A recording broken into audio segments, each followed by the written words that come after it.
Introducción. En el siguiente video se realizará una exploración interna de una fuente de poder de un ordenador de escritorio y se observará su estructura interna, al igual que se identificarán los dispositivos electrónicos que la forman.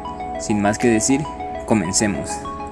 Paso 1. Observe la fuente de poder por la parte de afuera. Como podemos ver, la fuente de poder por la parte de afuera tiene una estructura cuadrangular con un pequeño borde que sobresale por la parte de arriba, e igual tiene unas rejillas para que salga el calor que es expulsado por el ventilador. Tienen un tipo de conector de corriente y a un lado un botón para poder seleccionar el voltaje de la fuente de poder, que puede ser de 127 o 240 volts.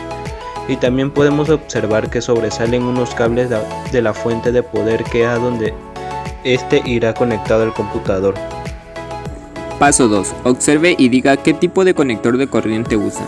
Como podemos ver, el tipo de conector de corriente que tiene nuestra fuente de poder es un conector tipo IEC60320 C13, y el encargado de conectarse tanto a la fuente de poder como a un enchufe de corriente es un cable trifásico macho C14, con el cual recibe directamente la corriente en nuestra fuente de poder.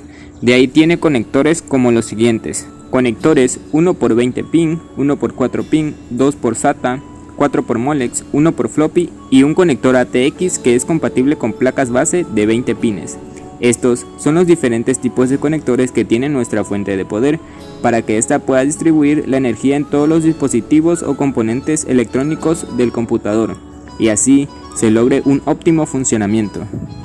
Paso 3. Observe y diga qué voltaje maneja la fuente de poder. Al observar podemos determinar que el voltaje que maneja nuestra fuente de poder es de 115 VAC y su potencia es de 230 watts. Paso 4. Abra la fuente de poder utilizando un desarmador tipo estrella. Luego, con un bote de aire comprimido, realice varias descargas en el interior y comente qué ocurre. Al abrir la fuente de poder utilizando el desarmador tipo estrella y después de realizarle varias descargas de aire comprimido, podemos observar que al momento de que le realizamos las descargas de aire comprimido en el interior, el polvo que se encontraba en los componentes de la fuente de poder se va quitando. Aquel polvo que se encontraba visible, sobre todo el de los pequeños rincones, con la ayuda de un pequeño tubo de plástico que llega a alcanzar estos pequeños lugares, en aquellas partes en las que una brocha para limpiar no entraría, ya que de hecho el aire comprimido se utiliza al momento de realizar una limpieza interna de una fuente de poder o cualquier otro dispositivo electrónico.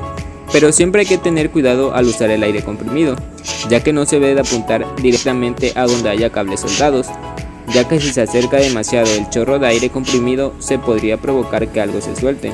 También solo se debe de aplicar pequeñas descargas o pulsaciones, debido a que si se dispara demasiado aire, este se podría congelar y después se derretiría muy rápido, lo que se convertiría en agua, y esto provocaría un mal para nuestra fuente de poder. Paso 5. Observe y ubique los dispositivos electrónicos que se encuentran dentro de ella y realice una lista con sus nombres y características. Después de observar y ubicar los dispositivos electrónicos que se encuentran dentro de la fuente de poder, en la siguiente lista se mencionará los nombres y características de cada dispositivo electrónico. Ventilador. El ventilador puede tener diferentes tamaños y su utilidad es básicamente expulsar el aire caliente.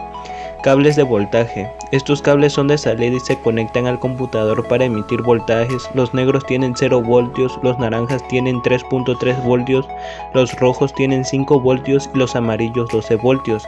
Los cables verdes son los que controlan el sistema, también llamado source power en inglés. Transformador de conmutación. Se trata de un dispositivo electrónico que cambia la energía eléctrica valiéndose de transistores en conmutación. Capacitores de filtrado. Su característica principal consiste en su enorme tamaño, los que los hacen fácilmente notorios a simple vista. Transistores de conmutación o conmutadores. Suelen estar acoplados a un disipador de aluminio. Su uso y funciones son muy similar al de los transistores comunes. Se caracterizan mayormente por tener altas intensidades y tensiones que soportan, lo cual trae como consecuencia la disipación de potencias altas. Conector de alimentación. Acepta el cable de corriente que proviene desde el enchufe doméstico. Selector de voltaje. Posibilita accionar el voltaje europeo de 240 voltios o el estadounidense de 127 voltios. Conector de suministro. Ayuda a llevar electricidad a diversas clases de monitores CRT. Conector ATX o AT lleva la electricidad hasta la tarjeta principal. Conector de 4 terminales tipo ID. Se usa para llevar energía a las unidades ópticas y a los discos duros. Interruptor manual. Enciende la fuente de forma mecánica. Paso 6. Cierre la fuente de poder. Ahora por último, solo nos queda volver a cerrar la fuente de poder colocando todo en su lugar, con los respectivos tornillos que le correspondan a cada componente, así como a la carcasa de la fuente de poder, para que ésta quede bien colocada.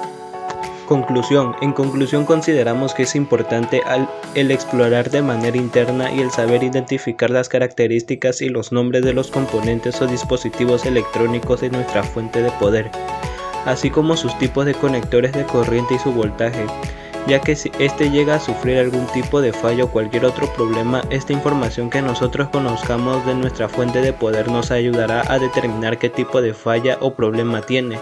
Al igual es importante conocer cuáles son las diferentes reacciones que tendría nuestra fuente de poder al aplicar diferentes productos o mejor dicho, cuáles productos o sustancias son las que se deben de aplicar en nuestra fuente de poder y qué beneficios tendrán sobre ella.